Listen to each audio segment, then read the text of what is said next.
આટલા વર્ષ થયા તો પણ તને કઈ ખબર નથી પડતી. 3 વર્ષથી ભણે છે પણ તોય તારા મગજમાં સહેજે ઉતરતું નથી.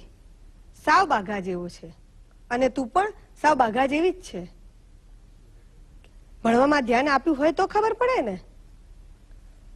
મિત્રો, તમને થતું હશે કે કોની સાથે વાત કરો છો? આપણા સૌનો અનુભવ રહ્યો છે કે આવા ડાયલોગ આપણે ક્યાંક સાંભળ્યા છે, ક્યાં તો આપણે આપણા વર્તનમાં પણ ક્યારેક બોલ્યા છીએ. મિત્રો, આ ડાયલોગ જ્યારે વિદ્યાર્થી સમક્ષ કે બાળક સમક્ષ બોલવામાં આવે ત્યારે એને નિરુત્સાહ કરી દે છે. એના ઉત્સાહમાં ઓટ આવી જાય છે અને વિદ્યાર્થી કે બાળક પોતાના 1 વર્ષ માટે ઘણા બધા વર્ષોનું બલિદાન આપી દે છે. વિદ્યાર્થી જીવનમાં તેણે કઈ બાબતોનું ધ્યાન રાખવું જોઈએ? માર્ચ, એપ્રિલ અને મે એટલે પરીક્ષાનો સમય. આ સમયની અંદર બાળકની પરીક્ષાની સાથે સાથે વાલીઓની પણ તૈયારી શરૂ થઈ જાય છે. એમ કહું તો ખોટું નહીં હોય કે વાલીઓની 3 ગણી તૈયારી શરૂ થઈ જાય છે. આ સમયે આપણે શું કરવું જોઈએ? એક વાલી હોય તો એક આદર્શ વાલી તરીકે, એક શિક્ષક હોય તો શિક્ષક તરીકેની ફરજ શું છે? આપ મિત્ર હો તો એક આદર્શ મિત્ર તરીકે શું ફરજ બજાવવી જોઈએ? એ આજે આપણા કાર્યક્રમમાં આપણે સમજવાનો પ્રયત્ન કરીશું. અને આપણી સમજનો વ્યાપ વધારવા માટે આપણી પાસે 2 નિષ્ણાતો છે. મારી બાજુમાં બેઠા છે ડોક્ટર R.S. પટેલ સાહેબ, જેઓ school of psychology, education, philosophy, Gujarat university Ahmedabad ખાતે ડાયરેક્ટર તરીકેની ભૂમિકા ભજવે છે. એમની બાજુમાં બેઠા છે KC શાહ સાહેબ, જેઓ બાળકોની કેળવણીના તાલીમના સંસ્થા સાથે જોડાયેલા છે. એ ઉપરાંત વાલી અને વિદ્યાર્થી સાથે તેમનો સીધો સંપર્ક રહ્યો છે. નમસ્તે. હવે પટેલ સાહેબ, અમારે સૌ પ્રથમ એ જાણવું છે કે જ્યારે મા બાપ પોતાના વિદ્યાર્થીને ભણાવવા માંગે છે એની પાછળનો ચોક્કસ ધ્યેય શું છે? મા બાપ સામાન્ય રીતે બાળકને શિક્ષણ આપવા માટે અત્યારે ખૂબ જ સંવેદનશીલ છે. એમ કહી શકું કે તમારા પ્રશ્નમાં સૌથી વધારે જો અત્યારે ઇન્વેસ્ટમેન્ટ થતું હોય તો બાળકના એજ્યુકેશનમાં થતું હોય છે. અને એની પાછળનો એનો ઉદ્દેશ છે કે બાળકને ક્યાંક સારી જગ્યાએ સ્થિર થાય, સારી નોકરી મળે, સારું ભણતર છે, કોઈ સારા કોર્સની અંદર પાસ થાય અને પોતાના જીવનમાં કંઈક કરે અને પોતાની ચિંતા ના રહે. એ માટે બાળકના શિક્ષણની પોતે અત્યારથી ચિંતા કરતા હોય છે. મિત્રો, ક્યારેક તમારામાંથી પણ કોઈને એવો અનુભવ રહ્યો હશે કે મારો બાળક ક્રિકેટમાં હોશિયાર છે, સ્કેટિંગમાં હોશિયાર છે, બીજી પ્રવૃત્તિઓમાં આગળ છે, પણ એક ભણવામાં પાછળ છે. શાહ સાહેબ, આપનું શું કહેવું છે આ બાબતે? મોટાભાગના મા બાપની આવી ફરિયાદો હોય છે કે આમ તો મારો બાળક બહુ હોશિયાર છે, પરંતુ ખબર નહીં ભણવાની વાત આવે છે ને એના મનમાં શું થઈ જાય છે. અને આ બાબતની જો વાત કરીએ તો બધા બાળકો ખાસ કરીને ભણવામાં હોશિયાર હોય એવું જરૂરી નથી. બાળક ભણવામાં હોશિયાર નથી અથવા મા બાપની અપેક્ષા પ્રમાણે એ જો પરિણામ નથી લાવતો તો એની પાછળના ઘણા બધા કારણો હોઈ શકે. જેમાં એક તો બાળક જ્યારે જન્મે ત્યારથી એની અમુક જન્મતાની સાથે જ એની શૈક્ષણિક ઉણપ હોય કે જેને કારણે એ ભણવામાં એનું કોન્સન્ટ્રેશન ના કરી શકે. ઉપરાંત એ જે વાતાવરણમાં આગળ વધે છે, કુટુંબનું છે, સમાજનું છે, એના આસપાસના માહોલનું છે, શાળાકીય વાતાવરણ છે, એના મિત્રો છે, આજનું જનરેશન જે છે એની અંદર તમે જુઓ તો ટીવી કલ્ચર, ડે કલ્ચર, આ બધાને કારણે બાળકનું શૈક્ષણિક સ્તર જે આવવું જોઈએ એ નથી આવતું અને એની પાછળના કારણો આ બધા હોઈ શકે. અને એ વખતે મા બાપને એવું લાગે છે કે ભાઈ મારું બાળક આમ તો હોશિયાર છે, એને કમ્પ્યુટરની કોઈ વાત કરો તો તરત મગજ ચાલે છે, જો એને કોઈ ટીવીની કોઈ સિરિયલની વાત કરો તો એને બધું યાદ રહે છે, પરંતુ જે ભણવાની વાત આવે ત્યાં એ કોન્સન્ટ્રેટ નથી કરી શકતો. અને માટે મા બાપને એવું લાગે છે કે આમ હોશિયાર છે પરંતુ ભણવાની વાત આવે તો બાળક પાછું પડે છે. તો એનું એક માત્ર કારણ એ પણ હોઈ શકે એની શૈક્ષણિક ઉણપ છે અને આસપાસનું વાતાવરણ. ડોક્ટર રમેશભાઈ, જ્યારે શાહ સાહેબ એમ કહે છે કે ક્યાંક શૈક્ષણિક ઉણપ હોય છે, તો એ ઉણપો કઈ હોય છે? સામાન્ય રીતે બાળકને શિક્ષણમાં રસ નથી પડતો અને બીજા બધામાં રસ પડે છે. એનો અર્થ કે એને અપાતું શિક્ષણ છે એટલું રસપ્રદ નથી. બાળકને ફિલ્મનું ગીત યાદ રહી જાય પણ એને વર્ગની કવિતા યાદ નથી રહેતી, તો એના કે એ કવિતા એને ફિલ્મની જેમ એટલી રસપ્રદ નથી. અને આજના શિક્ષણમાં ખરેખર તો આ એક પ્રકારની સિસ્ટમની ખામી છે કે બાળકોને આજે એ પ્રકારના શિક્ષણની એને રસ પડે તેવું, એની શક્તિને ઓળખીને એવું શિક્ષણ આપવાની જરૂરિયાત છે. મોટાભાગના બાળકોના મા બાપ માનતા હોય છે કે અમારું બાળક માત્ર શિક્ષણ સારું મેળવે, પણ છેલ્લા 5 વર્ષથી આ ટ્રેન્ડ બદલાયો છે અને કેટલીક ડે સ્કૂલ છે, રેસિડેન્શિયલ સ્કૂલ છે, જેની અંદર શિક્ષણની સાથે ઓવરઓલ ડેવલપમેન્ટ થાય એવી એક્ટિવિટીની શાળાઓ શરૂ થઈ છે. અને આજના વાલી પણ માને છે કે શિક્ષણ સાથે બાળકે આ બધું કેળવવું જોઈએ અને એ બધામાં પણ એ હોશિયાર થવો જોઈએ. એ ટ્રેન્ડ આજે વિકસી રહ્યો છે.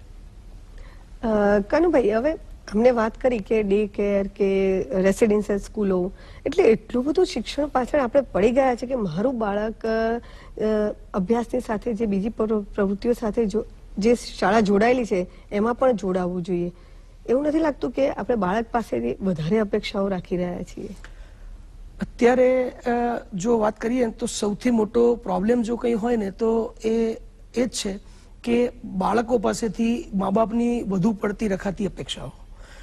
સાહેબે જે વાત કરી એ બહુ સાચી છે કે ભણવાની જે પદ્ધતિ રસપ્રદ શિક્ષણ નથી, અને એની અંદર પણ ખાસ કરીને જ્યારે બાળકો માટે હવે સ્કૂલોમાં રસપ્રદ શિક્ષણની ઘણી બધી પદ્ધતિઓ ટેકનોલોજીના સહારે શરૂ થઈ છે કે જેની અંદર ઓડિયો વિડિયો વિઝ્યુઅલ એની સાથે બાળકોને ભણાવવા માટેની જુદી જુદી પદ્ધતિઓ કે જેથી પ્લે વે મેથડથી પણ હવે બાળકોને ભણાવવાની કોશિશ કરવામાં આવી રહી છે શાળાઓમાં. પરંતુ આ બધાની અંદર પણ આપણે જોઈએ તો છેલ્લે તો એ જ જોવામાં આવે છે કે આ જે કંઈ બી એજ્યુકેશન અપાઈ રહ્યું છે, જે કંઈ પણ શિક્ષણ અપાઈ રહ્યું છે, ફક્ત અને ફક્ત પરીક્ષાલક્ષી શિક્ષણ છે અને ડિગ્રીધારી શિક્ષણ છે કે જેની અંદર બાળકને તો જ હોશિયાર ગણવામાં આવે જો એને સારા માર્ક્સ આવ્યા હોય, એની પાસે ઉત્તમ પ્રકારની ડિગ્રી હોય, તો જ એ બાળક હોશિયાર ગણવામાં આવે છે. અને આને કારણે ગમે એટલી મેથડ, દાખલા તરીકે એ પણ વાત જોઈ છે કે સાહેબે જે વાત કરી એ બહુ ઉમદા છે કે જેની અંદર ડે સ્કૂલોની અંદર જુદી જુદી એક્ટિવિટીઝ કરાવી અને એ લોકોનું સર્વાંગી વિકાસ બાળકનો થઈ શકે એના માટેના પ્રયત્નો કરી રહ્યા છે સ્કૂલ્સમાં. પરંતુ છતાં બી જે આવી સ્કૂલો છે કે જે લોકો સર્વાંગી વિકાસ કરવા માટે જુદી જુદી પ્રકારની પ્રવૃત્તિઓ ચલાવી રહ્યા છે, જેમ કે સ્કેટિંગ છે, સ્વિમિંગ છે, પછી કોમ્પિટિટિવ એક્ઝામ્સ છે, આ બધી એક્ઝામની તૈયારીઓ કરાવી રહ્યા છે, પરંતુ જ્યારે એડમિશન લેવાની વાત આવે ત્યારે ફરી ફક્ત ને ફક્ત ટકા જોવામાં આવે છે. તો આ શિક્ષણ જે તરફ જઈ રહ્યું છે એ ખરેખર પરીક્ષાલક્ષી એજ્યુકેશન થઈ રહ્યું છે અને એ ખરેખર પરીક્ષાલક્ષી એજ્યુકેશનને કારણે હંમેશા મા બાપ અને વિદ્યાર્થી એ સ્ટ્રેસમાં રહે છે અને સારા ટકાવારી મેળવવાની જે મા બાપોની અપેક્ષા અને ઘેલછા છે એની અંદર વિદ્યાર્થી અને વાલી એ બંને વચ્ચેના રિલેશનશિપ બહુ સ્પોઇલ્ડ થઈ જાય છે. અને એક સ્ટેજ એવો આવે છે, અને આપણે સમાચાર પત્રોમાં પણ જોઈએ છે કે ભાઈ બાળક ઘર છોડીને જતું રહ્યું, આપઘાતના કિસ્સાઓ, આ બધાની પાછળનું શું રીઝન હોઈ શકે? એની પાછળનું એકમાત્ર રીઝન એ છે કે મા બાપની વધુ પડતી અપેક્ષાઓ. અને અપેક્ષાઓ કેમ છે? કારણ કે કમ્પેરિઝન, બીજા બાળકો સાથેની કમ્પેરિઝન, બીજા ફેમિલી સાથેની કમ્પેરિઝન, એક છુપો માનસિક ભય કે જો મારું બાળક નહીં ભણે તો એ શું કરશે. અને એ સ્થિતિમાં મા બાપ વધુ ને વધુ બાળકો ઉપર પ્રેશરાઇઝ કરે છે અને બાળક એ પ્રેશર સહન નથી કરી શકતો અને માટે એ કાં તો બંડખોર બની જાય કે હવે તમારે જે કરવું એ કરો, મારાથી આટલું જ થશે, નહીં કરવું. અને કાં તો એમ લાગે એનામાં લઘુતા ગ્રંથિ આવે કે હું એવો વ્યક્તિ છું કે મારી ક્ષમતા નથી કે હું મારા મા બાપની અપેક્ષાઓને પૂરી કરી શકું. તો કદાચ મને એમ લાગે છે કે જો હું મારા મા બાપની અપેક્ષાઓ પૂરી જ ના કરી શકું તો મારે જીવન જીવવાનો કોઈ અધિકાર નથી અને સુસાઇડના કિસ્સાઓ બને છે. તો આ સ્થિતિની અંદર બાળકો સાથે એના સંબંધોને વધુ મહત્વ આપવાની જરૂર છે એવું મારું સ્પષ્ટપણે માનવું છે. મિત્રો, મા બાપ વાલી તરીકેની જે ફરજ બજાવે છે એમાં ક્યાંક ને ક્યાંક ખોટા દંભ, ખોટા આદર્શો, ખોટી ઇજ્જતને પણ ધ્યાનમાં લઈ અને પોતાના વિદ્યાર્થીનું કે બાળકનું ક્યાંક ને ક્યાંક ભવિષ્ય જોખમમાં મૂકે છે. પટેલ સાહેબ રિસર્ચ સાથે સંકળાયેલા છે અને તેમણે પણ જે આપઘાતના કેસ હોય છે તેમાં પોતાના મંતવ્યો તારવ્યા છે. તો આપણે પટેલ સાહેબને પૂછીએ કે આવે વખતે વાલીએ શું કરવું જોઈએ? સામાન્ય રીતે બાળકને આ સ્થિતિએ લઈ જવા માટે, આપઘાત સુધી લઈ જવા માટે ઘણા લાંબા સમયથી એના મગજમાં, એના મનમાં આ વિચારોની પ્રસ્થાપિત થતા હોય છે, જેને એમ કહેવાય કે એન્ઝાયટી. એક નાની નાની બાબતની બાળકોની ચિંતા કરાવે. બાળક 8મામાં હોય ત્યારે મા બાપ એને યાદ કરાવે કે હવે 2 વર્ષ પછી તારે 10મું છે. 9મામાં હોય ત્યારે યાદ કરાવે કે આવતી સાલ 10મું છે, 9માની તૈયારી કર. 10મામાં હોય ત્યારે તો એને દિવસમાં 50 થી 100 વખત તું 10મામાં છે એવું રિયલાઇઝ કરાવે. પણ મા બાપ એ નથી સમજતા કે વારંવાર આવું યાદ કરાવવાથી બાળકના મનમાં એક પ્રકારનો છુપો ભય પેદા થાય છે, અને આ જે ભય છે એ એને લાંબા ગાળે પેલી એન્ઝાયટી, સ્ટ્રેસ અને વધુ પડતી સ્ટ્રેસ જ્યારે પોતે અનબેરેબલ બને છે, એને સહન નથી કરી શકતો, ત્યારે it will come to in the suicide case. મારી પાસે એવા 2 કિસ્સા છે, હું તમને કહીશ કે ચાલુ જ વર્ષે લગભગ 3-1 મહિના પહેલા એક 11માની સ્ટુડન્ટને મારી પાસે લાવવામાં આવી કે સાહેબ આ છેલ્લા 15 દિવસથી કંઈ ખાતી નથી, એકદમ શૂન્ય મનસ્ક, વાંચી શકતી નથી અને કંઈ બોલતી પણ નથી. મેં એના મા બાપને કહ્યું કે શું કરે છે, એને કોર્સ ક્યાંથી કર્યો છે. પછી 3-1 વખત મેં એને મારા સિટિંગ માટે બોલાવી અને એના મા બાપની ગેરહાજરીમાં જ્યારે એ સ્ટુડન્ટ સાથે મેં ચર્ચા કરી ત્યારે મેં આ તમને કહ્યું એ જ જોવા મળ્યું કે એને ગમતું નહોતું સાયન્સ અને સાયન્સ સ્ટ્રીમ આપવામાં. મા બાપની પાસે પૈસા પુષ્કળ હતા એટલે એને બધા જ ટ્યુશનની વ્યવસ્થા કરી, ટ્યુશન ઉપરાંત ક્લાસીસની વ્યવસ્થા કરી, અને શાળાએ તો જવું જ પડે હાજરી માટે. એટલે વિદ્યાર્થીનીને સવારથી સાંજ સુધી ક્યાંય સમય જ નહીં, એને વાંચવાનો પણ અવકાશ નહીં.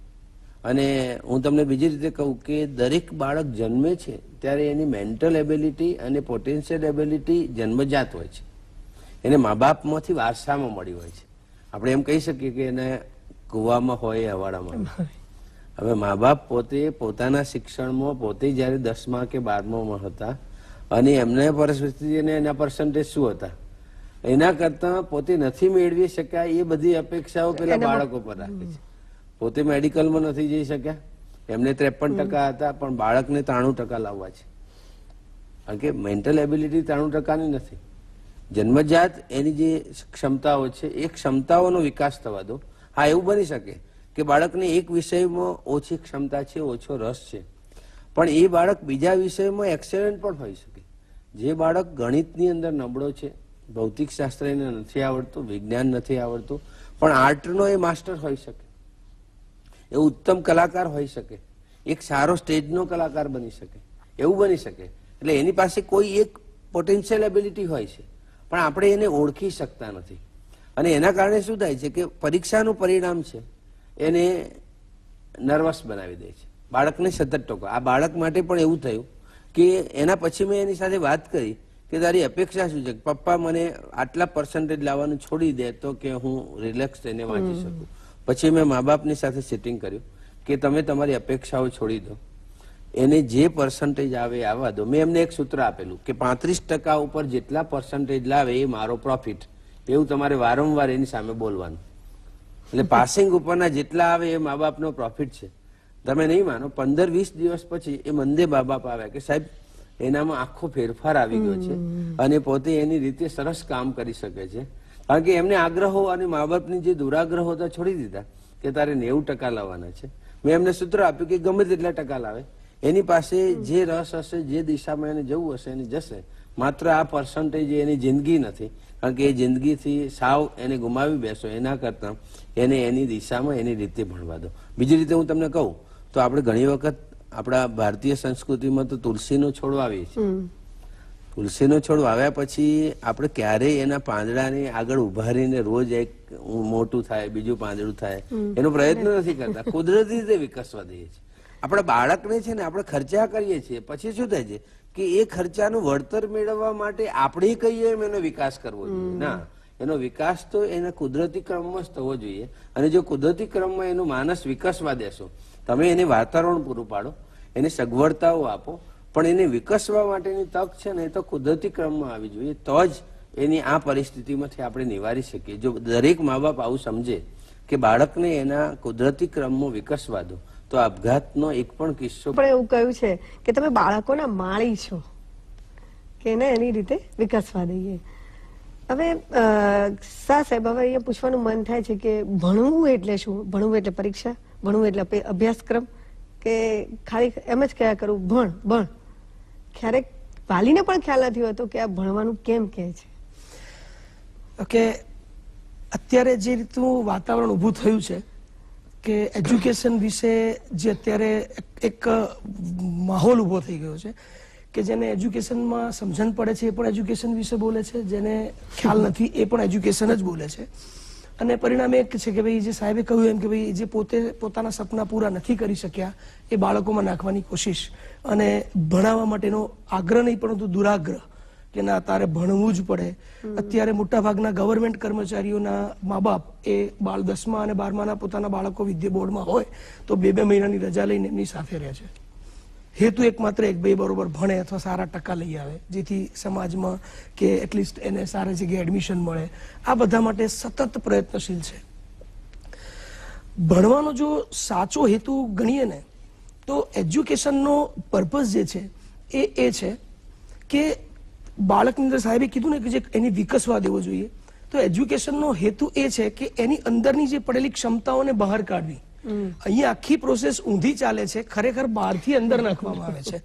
બરોબર, તમામ વસ્તુઓ કે ભાઈ તમારે આ શીખવાનું છે, આ શીખવાનું છે, પણ એને શા માટે શીખવાનું છે? માનો કે હું મારી વાત જો કરું તો મને મેથ્સમાં મજા નહોતી આવતી, મને કંટાળો આવતો તો મને સમજણ નહોતી પડતી, પણ તું કેમ નથી પડતી એ મને ખબર નહોતી પડતી. સાહેબો સમજાવે તો પણ નથી સમજણ પડતી, છતાં બી મેથ્સ અમુક સ્ટેજ સુધી ભણવું પડે. અને હું તો ઘણીવાર કહું છું પણ ખરો કે ભાઈ જે મેથ્સના ફોર્મ્યુલા છે A² + B² = AB જે બી છે, વ્યવહારિક જીવનમાં એનો કેટલો ઉપયોગ આપણે કરી શકીએ છીએ? શું A² + B² કરીને કોઈ ગૃહિણી શાકભાજી લેવા જાય છે? એ નથી ઉપયોગ થઈ શકતો. વ્યવહારિક જીવનમાં એનો ઉપયોગ અત્યંત ઓછો છે. તો ભણવાનો હેતુ એ છે કે તમારી અંદરની જે ક્ષમતાઓ છે એને બહાર લાવો, અને એ માટેનું એક શિક્ષણનું એક માધ્યમ ઊભું થાય કે ભાઈ બાળકને જેમાં રસ છે એમાં એમને ડેવલપ કરવા અને એમને સાચી રીતે એમની યોગ્ય દિશામાં લઈ જવા. અને ભણતરનો હેતુ જ આ છે. આજે વિદ્યાર્થીઓ માટે 7 સબ્જેક્ટ છે, તો 7 સબ્જેક્ટની અંદર અમુક ભાષા છે, અમુક મેથ્સ છે. મેથ્સ એટલા માટે છે કે ભાઈ બાળકના લોજિક ઓપન થાય. બાળકના લોજિક ઓપન થાય એ પર્પઝથી મેથ્સ શીખવાડવામાં આવે છે. ત્યાર પછી અમુક વિજ્ઞાન છે, તો વિજ્ઞાન દુનિયાની આસપાસ શું થઈ રહ્યું છે એની જાણકારી મળે માટે ભણવાની જરૂર છે. અને જ્યારે તમારી પાસે ડિગ્રી આવે છે તો at the stage of the application એ તમને કામ આવે છે, પરંતુ ત્યાર પછી જ્યારે તમારે નોકરી મેળવો છો તો ટકાવવા માટે, એ નોકરીને ટકાવવા માટે તો તમારી પોતાની આવડત, કૌશલ્ય અને જ્ઞાન જ ઉપયોગી થાય છે, નહીં કે તમારી ડિગ્રી. ડિગ્રીને કારણે તમને ખાલી એડમિશન મળે છે, જોબ મળે, પણ જોબ સેટિસ્ફેક્શન જો લેવું હોય તો તમારી જ્ઞાન, આવડત અને કૌશલ્ય વિકાસ કરવો પડે. અને ભણવાનું એ હેતુ છે કે ખરેખર જે કહે છે કે ભાઈ સંસ્કૃતમાં જે શ્લોક છે યા વિદ્યા વિમુક્તે, કે ભાઈ વિદ્યા જે છે તમને મુક્ત કરતા શીખવે છે. મુક્તિનો મતલબ કે તમારી અંદરની તમામ આવડતોને ખુલીને ઉપયોગ કરી શકો અને સમાજની અંદર સારા હેતુ માટે લોકોને મદદગાર થઈ શકો, એ હેતુથી ભણાવવાનો છે. આજે એજ્યુકેશનની અંદર હવે કટ થ્રોટ કોમ્પિટિશન છે. આજે મારી પાસે 12મા સાયન્સનો એક વિદ્યાર્થી આવ્યો તો એ બધા સબ્જેક્ટની અંદર ફૂલ્લી ફેલ. એના પેરેન્ટ્સ મારી પાસે આવ્યા અને કહ્યું કે જુઓ સાહેબ, આ બધા સબ્જેક્ટમાં ફેલ થયો. મેં કહ્યું હું જ્યાં સુધી વિદ્યાર્થીને ઓળખું છું ત્યાં સુધી મને ખબર છે કે ફેલ થાય એટલો નબળો નહોતો, એ કેમ ફેલ થયો? તો મેં કહું એની જોડે હું વાતચીત કરું. મેં પૂછ્યું, મેં કહ્યું બેટા તું કેમ ફેલ થયો? તો રીઝન આપ્યું કે મારા મા બાપને કારણે. મેં કહું શું વાત કરે છે? તારા મા બાપે તને આટલો બધો સપોર્ટ કર્યો, તારા માટે લગભગ લાખ રૂપિયાનું તો ટ્યુશન રખાવ્યા, તે માગ્યું એ વસ્તુ તારા માટે કરી, અને છતાં તું એમ કહે છે કે મારા મા બાપને કારણે ફેલ થયો? તો કે સર, જ્યારથી મેં સાયન્સ મેં લીધું ત્યારથી એક બી ડિસિઝન મારા હાથમાં નહોતું, એક પણ ડિસિઝન મારા હાથમાં નહીં. સવારે શું વહેલા ઉઠવાનું તો એ જવાબદારી પપ્પાની, મમ્મીની. હું જો સવારે વહેલો ઉઠું તો કે આટલો વહેલો કેમ ઉઠે છે, માદો પડીશ. જો હું રાત્રે મોડે જાગું તો કે આટલું મોડે સુધી જાગીશ તો તકલીફ થશે. જો હું ખાઉં તો કે આટલું બધું ના ખવાય, તબિયત બગડે. જો હું ના ખાઉં તો કે અશક્તિ આવશે. ટ્યુશન તો કે આનું કરી નાખવું. એટલે કન્ટિન્યુઅસ બધી વસ્તુ એમના જ હાથમાં હતી. સાહેબ પછી ફાઇનલી નક્કી કર્યું કે બધું તમારા હાથમાં છે, પણ પાસ થવું તમારા હાથમાં છે. અને ફાઇનલી સાહેબ મેં પેપરમાં કશું લખ્યું જ નહીં. હું લખું તો મને પાસ કરે, ને તમારી તાકાત તો મને પાસ કરી બતાવો. વિદ્યાર્થી કેટલી હદ સુધી રિવેન્જ નહીં આવે, બદલાની ભાવનામાં આવી જાય મા બાપ સાથે કે તમે મારા માટે ગમે એટલું કરો, પરંતુ મારે હવે આ રીતે નથી જોઈતું. તો કેટલી હદ સુધી મા બાપની ગેલછા હોય છે ભણાવવા પાછળની, એ ખરેખર રિસ્ક ફેક્ટર છે. અને સંબંધ એક વખત બગડી જાય પછી એ સુધરતા નથી. અને સાહેબે કહ્યું ને કે તુલસીના છોડને આપણે રોજ જઈએ છીએ પાણી પીડે વિકસે છે એની જાતે. મા બાપે પણ બાળકોની પાછળ જે ટ્રીટમેન્ટ અને ટેકલમેન્ટ કરે છે એમાં એક ચોક્કસ પોતાનામાં વિશ્વાસ હોવો જોઈએ કે ભાઈ હું મારા બાળકને જે કંઈ આપી રહ્યો છું એ પરફેક્ટ છે. જે છોડ લગાયો છે એ આજે નહીં તો કાલે ઉગશે અને વ્યવસ્થિત રીતે એનો વિકાસ થશે. તમે જુઓ કે ઘરની અંદર બી આપણે કોઈ છોડ લગાવીએ તો છોડ લગાવ્યા પછી ખેડ ખાતરને પાણી આપીએ છીએ, પણ જો અઠવાડિયા 10 દિવસ પછી જેને પાછો ખેંચીને કોઈ જોતું નથી કે કેવો લાગ્યો છે. જો એ પ્રક્રિયામાં જાઓ તો પાછો છોડ લાગેલો હોય તો બી એનો વિનાશ થઈ જાય.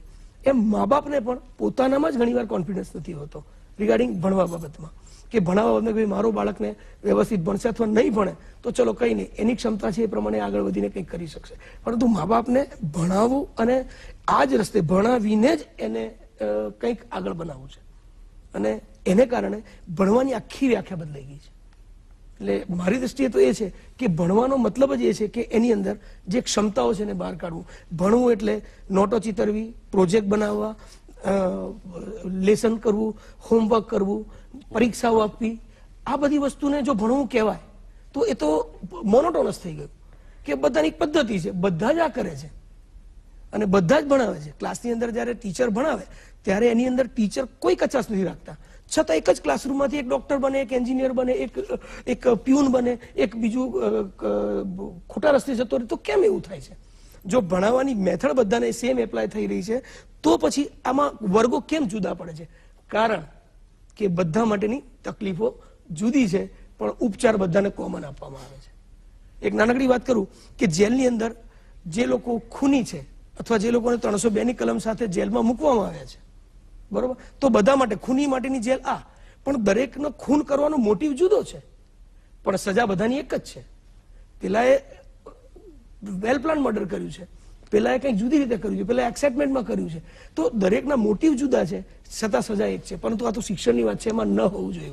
પણ એ પદ્ધતિ આવતા કદાચ હજુ ઘણો સમય લાગશે, પરંતુ અત્યારે જે કંઈ બી થઈ રહ્યું છે એ we hope for the best કે આવનાર વર્ષોમાં ઘણું સારું થશે એવી આપણે આશા રાખી શકીએ.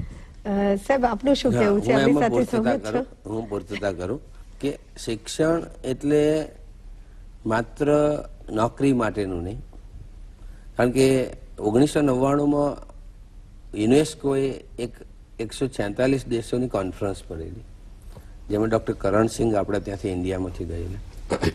એ લોકોએ 21મી સદીનું શિક્ષણ કેવું હોવું જોઈએ અને આ જે નોકરી માટેનું શિક્ષણ છે એમાંથી બાળકોને મુક્ત કેવી રીતે કરી શકાય એની બહુ ગંભીર વિચારણા કરી. એમને શિક્ષણની એક નવી વ્યાખ્યા આપવાનો પ્રયત્ન જે આપણા તૈત્રીય ઉપનિષદમાંથી એમને આપી. એમની વ્યાખ્યા એમણે આવી આપી છે કે education is a process of human empowerment and process of human enlightenment. એટલે શિક્ષણ એ માનવ સશક્તિકરણની પ્રક્રિયા છે અને માનવ પ્રદીપ્તિકરણની પ્રક્રિયા છે. માનવને શિક્ષણ દ્વારા સશક્ત કરવામાં આવે પછી એને ગમે તે કામ આપો, જો એ સશક્તિકરણ થયેલું હશે તો એ કોઈ પણ ફિલ્ડમાં સફળ થશે. હા, એને ગમતા ફિલ્ડમાં જશે તો એ વધારે સારી રીતે કામ કરી શકશે. અને જો વધારે પ્રદીપ્ત થયેલું હશે, પોતે અંતરથી પ્રકાશિત હશે તો ખોટા કામ ઓછા કરશે. પોતે મૂલ્ય શિક્ષણ સાથે જોડાયેલું હશે, સમાજને પણ મૂલ્યો સાથે જોડવાનો પ્રયત્ન કરશે. અને આ પ્રદીપ્તિકરણની પ્રક્રિયા છે એ આપણી વર્ષોથી ભૂલાઈ ગયેલી છે, જે આપણી ગુરુ પરંપરામાં હતી એને પાછી લાવવા માંગે છે એ લોકો. કે સાચું શિક્ષણ જે વર્ષો પહેલા હતું એને આપણે કેવી રીતે પાછું લાવીએ.